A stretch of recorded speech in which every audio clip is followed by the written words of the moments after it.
Warm socks and clean carpet, laughter and delicious food, winding stairs and silly adventures and endless love. Foreign tongue, unexplainable distance of culture, generation, and age. My grandmother. A simple question to connect the dots. What are you most proud of? Without hesitation, in broken English, but with the certainty of the rising sun, she says this: I am so proud of memorized the Bible verse Psalm 23. The Lord is my shepherd, I shall not want. He maketh me to lie down in green pastures. He leadeth me beside the still waters. He restoreth my soul. Though I walk through the valley of the shadow of death, I will fear no evil, for thou art with me. Thy rod and thy staff, they comfort me. Thou preparest a table before me in the presence of thine enemies. Thou anointest my head with oil, my cup runneth over. Surely goodness and mercy shall follow me all the days of my life, and I will dwell in the house of the Lord forever. And here begins a story of great faith.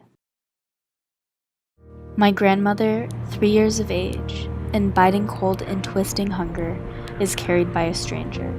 Her legs ache from trudging through unforgiving snow. Her feet are stone.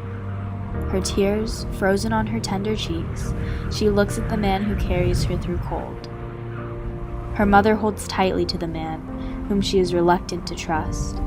She holds tightly to the Korean soldier who carries her daughter because she could not carry her on her own. Her mother, 23 years young and deathly afraid, but determined all the same, as she makes the perilous 2-day journey in January to escape out of North Korea and find freedom.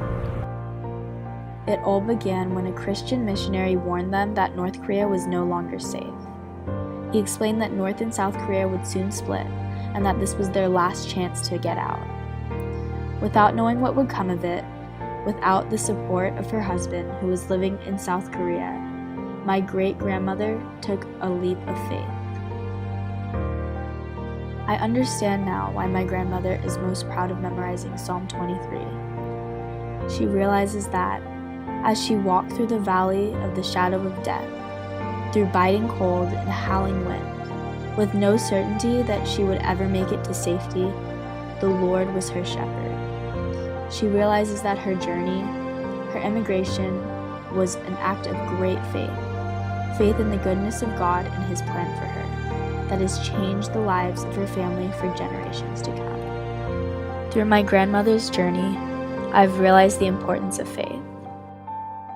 I've realized that it shapes our future, our destiny, and our legacy, that it catalyzes change, defines courage,